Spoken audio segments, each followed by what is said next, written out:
Hello and welcome. You've found the Social Work Podcast. My name's Jonathan Singer, and I'll be your host as we explore all things social work. Today's Social Work Podcast is on social skills training with children and adolescents. My guest, Winston LeCroy, defines social skills as a complex set of skills that facilitate the successful interactions between peers, parents, teachers, and other adults. Social skills include everything from dress and behavior codes to rules about what, when, and how to say or not to say something. Social skills training is a form of behavior therapy, and as such focuses on behaviors rather than thoughts or feelings as the targets for change. Traditional behavior modification is often thought of in terms of task completion, for example, using star charts to get kids to clean their rooms or do homework. But in social skills training, behavior modification principles are used to teach people skills that can help them be successful in social situations. I encountered an example of social skills training last week with my 2.5-year-old daughter. My daughter's daycare is really good about letting us know what the kids do during the day. My wife and I often use that information as the basis for conversations with our daughter. During dinner, we'll ask questions like, "Did anyone plant flowers today?" To which my daughter has typically yelled out an enthusiastic, "Me!" Last week, we were playing this game, and I asked, "Did anyone pretend to be a train today?" Well, for the first time since she could talk, my daughter sat there in silence. Was she ignoring my question? No. She was answering my question non-verbally. She was raising her hand. My wife and I were shocked. You're probably not shocked to learn that at home, my wife and I don't raise our hands in response to questions. So, who's teaching her to raise her hand? Well, the next day, I went to pick her up from preschool, a classroom that she transitioned into about 3 weeks ago. The class was sitting in a circle, and her teacher was asking the class questions. My daughter and her little friends were all answering by raising their hands. Clearly, this is where she had learned this very specific social skill, that you answer questions by raising your hand, not by shouting. I don't know how her teacher did it, but I suspect that she used basic behavior modification strategies such as explaining the new behavior, modeling it, and consistently reinforcing it by rewarding those who did it and punishing, either by calling out or ignoring, those who did not. I also suspect that my daughter learned by watching her older classmates do it. Now, while part of me was sad to see that my daughter's enthusiastic "me" had been converted into a very calm, silent, and socially acceptable raised hand, another part of me understood that becoming Horshack from Welcome Back, Kotter was probably not in her best interest. Now, I can tell you that when I was working with kids who were getting expelled for talking back to their teachers, arrested for provoking the cops, or getting beaten up because they managed to say exactly the wrong thing to the wrong person, hearing a parental anecdote about a toddler raising her hand would have left me wanting just a little bit more. So, I asked one of social work's leading experts, Winston LeCroy, professor of social work at Arizona State University, to talk with us about social skills training for children and adolescents. Professor LeCroy has developed and tested social skills prevention and intervention programs, including a social skills-based prevention program for adolescent girls, a social skills program for training home visitors, and an empirically based treatment manual outlining a social skills program for middle school students. In today's interview, Craig defines social skills training and emphasizes the fit between social skills training and the ecological and strengths orientation of social work. He talks about how social workers can effectively train youth in social skills, giving particular emphasis to the concepts of overlearning, role-playing, and modeling.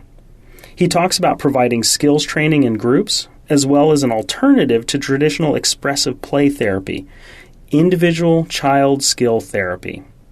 Craig emphasizes that successful social skills training requires knowledge of specific situations and can therefore be very culturally responsive.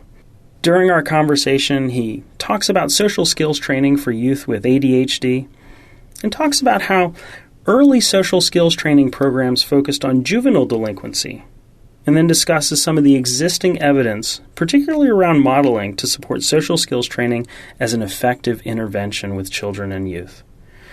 Craig talks about his current research on using social skills as a universal prevention program with adolescent girls. We finish our conversation with a discussion of resources around social skills training. Now, one quick word about today's Social Work podcast.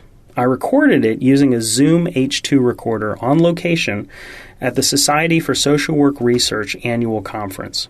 If you listen closely, you can hear the sounds of San Francisco in the background. A clock chiming, buses loading and unloading passengers, and even some pigeons congregating outside of the interview room. Now, they don't detract from the interview, but I wanted to give fair warning in case you were listening to this podcast anywhere where those sounds might be cause for alarm. So, without further ado, on to episode 60 of the Social Work Podcast, Social Skills Training with Children and Adolescents, an interview with Craig LeCroy. So Craig, thanks so much for being here today and talking with us about social skills training. And first question is, what is social skills training? Well, thanks for inviting me. Social skills training is really a strategy that's been around for a long time that really focuses on teaching individuals very explicit new skills. And it's a behavioral approach. So the fundamental assumption behind social skills training is that behavior and skills are preeminent, and that's what we need to emphasize to create change. So that's the big focus is how do we teach somebody some new skills so they can address some difficult situations or environments and make those environments work better for them. So who are some of the folks that are targeted? Who's it used with? Sure. So it's a pretty broad-based program. It's been used a lot with adults, in particular seriously mentally ill populations, but also just for adults in general. For example, the assertiveness training strategies that have been used, which are really good, solid programs for adults with a variety of kinds of difficulties and issues that they're struggling with, is a great example of social skills training. And in my work with children and adolescents, social skills training is used quite a lot can be used quite a lot as just a fundamental treatment strategy for working with a wide range of issues. I'm just wondering if you have any examples of sort of what it is and how it's done. Sure. One of the things I like to try to emphasize is how easy it is as a strategy. And when I'm teaching my class with children and adolescents, I try to get my students to think about how they could take any particular problem and translate it into skills that might be helpful in working with their kids. So, for example, you could have a kid that is feeling lonely and isolated. And most of the time, what we emphasize are, the negative kinds of things that are going on. The skills approach is really to say, what kinds of skills would help this person function better. If they're lonely and isolated, then they need to learn conversational skills or social greeting skills or, those kinds of things. If you have a kid that has anger problems, obviously anger management skills come to mind. But the point is that take any kind of difficulty and problem and then try to think about, well, what skills could I teach this person that would help them function better to address their difficulty? And so sometimes you can even have a whole template of different kinds of skills that would be quite helpful. With social skills training, is it specific around a diagnosis, or is it not related to specific diagnoses? Well, I think it ultimately ends up being a little bit of both, for sure. So some social skill strategies can be very directed towards the kinds of skills that kids need that have diagnoses, very specific diagnoses. But it's also useful for a variety of different kinds of issues as well, because I think the social skills model is the primary strategy behind most prevention programs. So if you think about prevention programming, teen sexuality, substance abuse prevention, all of those programs really boil down to good use of skills training, because let's just take teen sexuality. We know that teens are more likely to get into trouble with their sexuality if they don't have good communication skills. Communicating clearly with somebody about sex is very important. we know that lots of girls, for example, get pressured into having sex when they don't feel like they're ready for it. Well, then obviously that's a situation for learning assertive skills and refusal skills. So it becomes really, I think, quite predominant in prevention. And one of the reasons I like to emphasize social skills training in my class, because a lot of social workers are engaged in prevention strategies. And so I feel like they should really know this strategy. So it sounds like, especially for folks who work with children and adolescents, this is something key that everybody should really know what it is and how to do it. Exactly, and your point reminded me with the diagnosis. A good example is with ADHD. They found that social skills training, Henshaw's done a lot of work on this, where that's a really good population where you can do some very specific social skills training, because you take kids that have ADHD. They lack planning skills. They lack organizational skills. Helping them get planful and organized is really important for them to be able to function well. So even if you're doing other kinds of treatment strategies, so let's say that one of your main strategies is parent management training, you're working with the parents, it can be quite helpful to also work individually with these kids and help them acquire some of those specific skills. It also can be really creative. So I'm going to give you an example of some creative applications where sometimes I work with individual kids and I can help them change the way other people respond to them. And people don't often think about this as a strategy.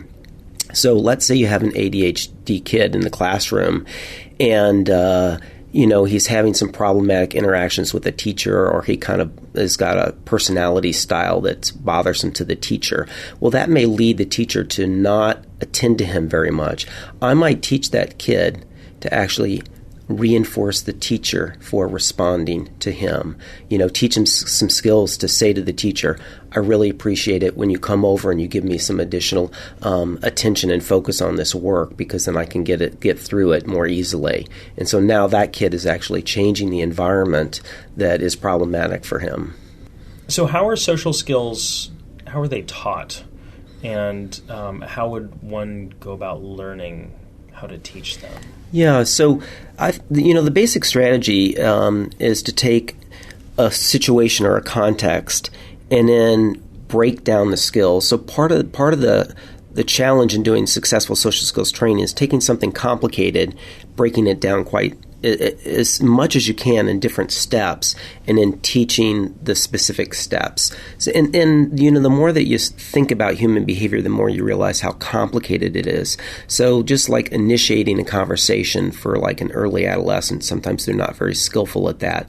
Then from a social skills training point of view, you would break that down in really simple steps. I'm going to go introduce myself. I'm going to ask a question. I'm going to ask another question. And that's how you actually get a conversation starting. So sometimes it seems overly simple, but the fact is that, those interactions are really quite complicated. It's kind of like, teaching a husband and wife to engage in more thorough conversation. Sometimes one of the best things you can do is teach one of them to ask two questions, because usually somebody says something and then they just want to talk about what's going on for them and they don't feel very listened to. So this simple skill, ask two questions, becomes actually quite useful and helpful, and it's easy to learn. So that's a nice piece of it as well.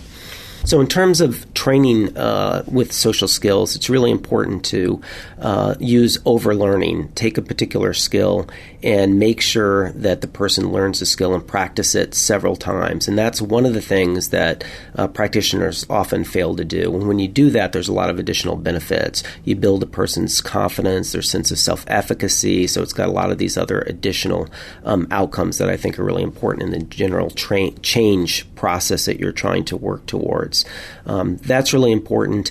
Defining the skill very explicitly, breaking it down so that it's clear when they're meeting that skill, when they've performed mastery of the skill. That's important. And then of course, general social skills training focuses a lot on modeling and role playing. So that's why in groups it's often best used. But you can develop some models, and that can be helpful. Now I want to talk a little bit about like how you could do this individually as well, because I find that when you're in some such clinical situations, people end up working with kids individually. And while I do think that is often limited as an intervention because I'm much more oriented towards kind of parent management models and family models, but it does sometimes make sense to work individually with kids. And rather than do kind of traditional play therapy, which I think is not that effective, I prefer to have a focus on child skills therapy, if you will. So really teaching the kid very specific skills that they're going to learn and be able to apply in different situations. And one other thing I want to mention, Jonathan, about the skills training that's, I think, useful about it is that it puts a lot of emphasis on the situational context and understanding the situations. So that's, I think, a really good part of the model. So when you're trying to learn about, well, what skills should I teach, you're also trying to figure out, well, what situations does the person need the skills for? So you're finding out what the situations are, and then you're matching the skills to those situations. And in that way, sometimes I like the model because it can be very culturally responsive. I'll give you an example. We were doing some research with American Indian youth. And so the question there is, what kinds of situations do they end up in where they are more likely to be pressured into getting into drug use, because we were studying prevention. And so we tried to study that by talking to kids, doing focus groups, gathering different ways of gathering data, and construct situations. And then when we construct the situations and we give them back to the kids and get feedback, we kind of get this set of situations. It actually becomes very useful for skills training. So with the Native American kids, one of the things that we found was that lots of times they end up getting initiated into drug use in family situations. Well, that was kind of new to us. And then we said, well, we have to come up with situations where there are like family circumstances and then teach them resistance skills in that context. So then it becomes very, responsive that way. And I think that's one of the great benefits is trying to figure out what the situations are. Because the mistake a lot of people make is they just assume that certain skills are the right skills. But how do you know that? You need to go back and look at the situations. What kinds of skills are the situations demanding? So it's very ecological that way. And I think it has a good fit for social work because of that. Talking about social skills training, I'm reminded of when I would work as an outpatient therapist, but I would have kids who would get into residential treatment, and I might visit them. And one of the things that kids in residential would always do is they would always come up to me, and they would say, "Hi, my name is so-and-so, welcome to our cottage."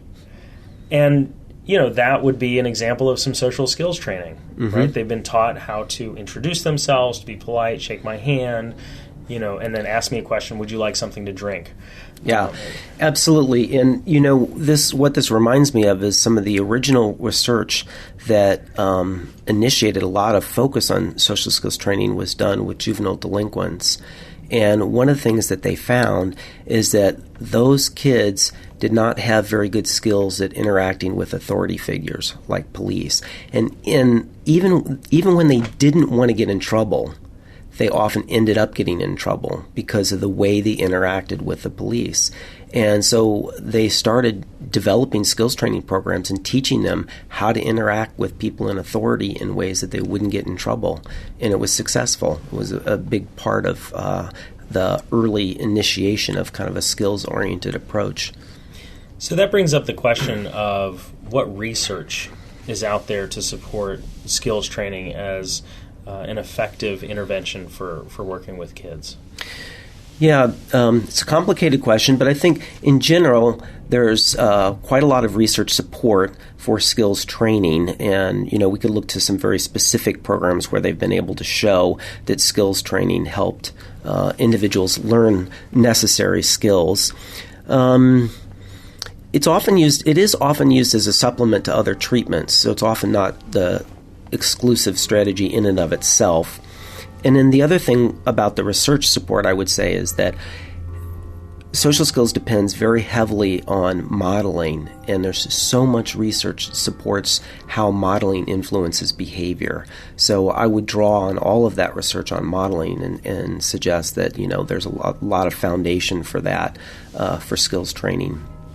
One of the early studies I did was the primary prevention model, teaching, comparing actually social skills training and problem solving with early adolescent kids. And one of the interesting things I found in that study is that we did find good outcomes for social skills training, but when we compared it with problem-solving strategies, which were more cognitive, there were also some good outcomes. But what we found is that when we taught kids different ways to handle different situations, their problem-solving skills got better as well. So the problem-solving intervention, wasn't any better than the social skills intervention. So I think that's interesting, and it suggests that if we keep getting kids to focus on trying new skills in different situations, they can learn how to think about those situations as well.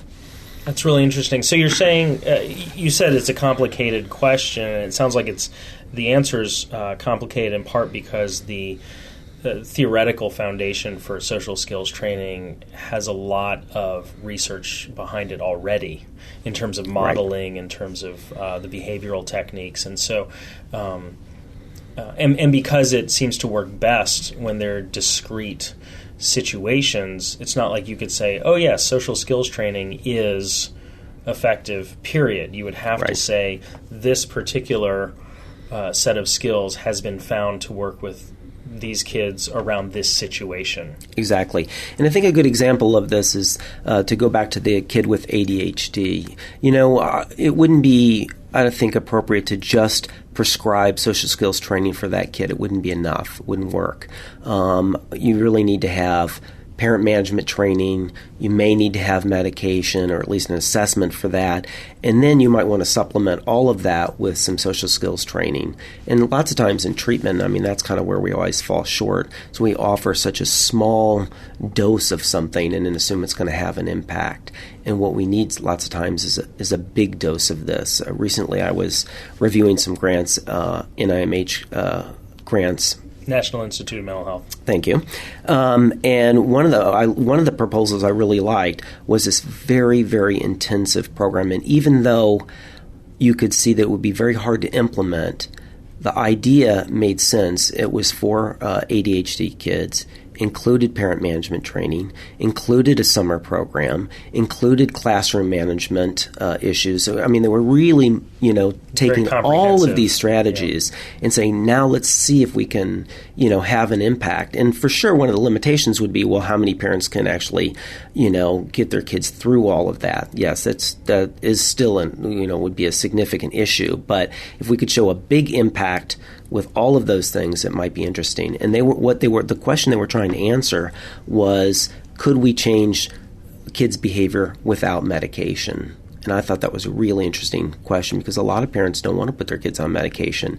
And what the answer to that question, we didn't really know. Well, can we really provide them with some real benefits if they were that motivated to do all of these things?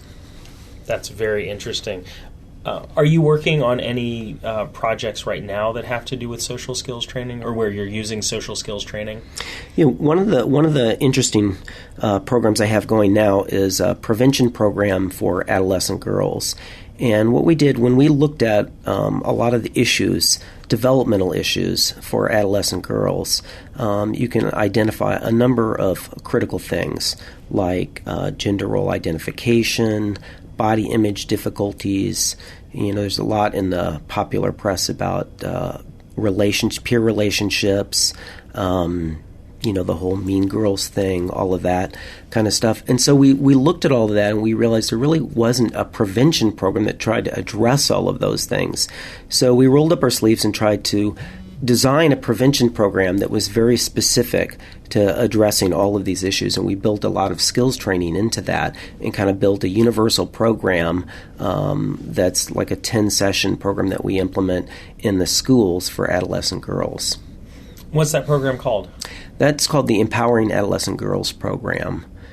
And a couple of years ago, we worked on that. We have a book that we published with W.W. Norton on. It's called Empowering Adolescent Girls, and it outlines the program, and it's very prescriptive. So it has all of the curriculum in there that says what are the step-by-step process to implement this program. And we found some good preliminary outcomes from that program as well. So it sounds like if somebody's listening to this podcast and they are thinking, wow, that would be really, sounds like a good thing to implement in schools that I work in, or I'd like to know more about this, they could go to the book as a way of learning more about skills training, social skills training specifically. Exactly, because one of the things that I've always been really interested in is trying to specify and manualize treatment. And so in this book, it's a very prescriptive program, and we tried to make it so you could literally pick up the book and implement the program. And lots of people have been able to do that pretty successfully, at least from what we've heard.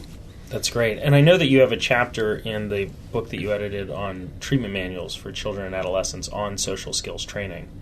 And that's something that I actually used in a class that I taught a number of years ago as an example for students on how to think about working on something over time. Because I think that one of the challenges in social work education is that we teach there's a beginning and a middle and an end, but we're pretty fuzzy about what that looks like. And so the treatment manual that you wrote on social skills training for kids was it was a really excellent example, and I think it really made it easier for the students to get an idea of exactly what they should do when, even if it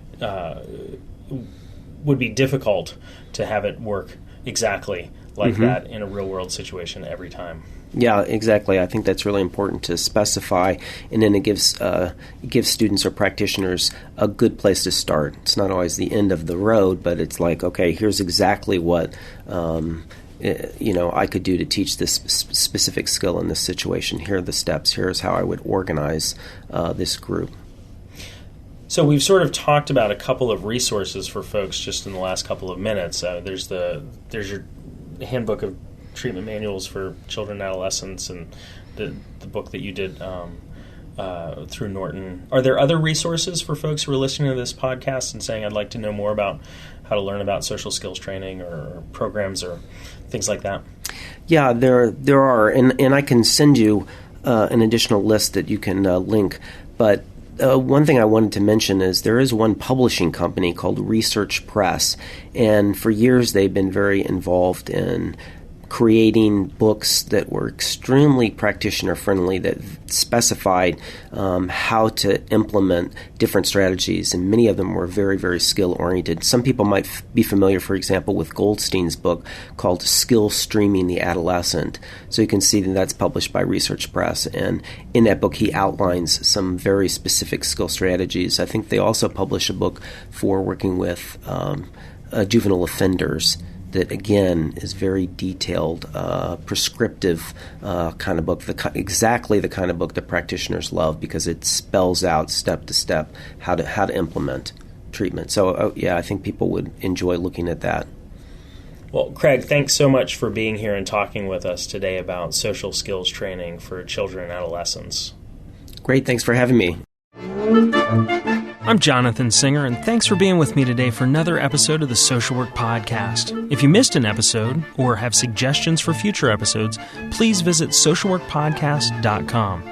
If you'd like to support the podcast, please visit our online store at cafepress.com/swpodcast. To all the social workers out there, keep up the good work. We'll see you next time at the Social Work Podcast.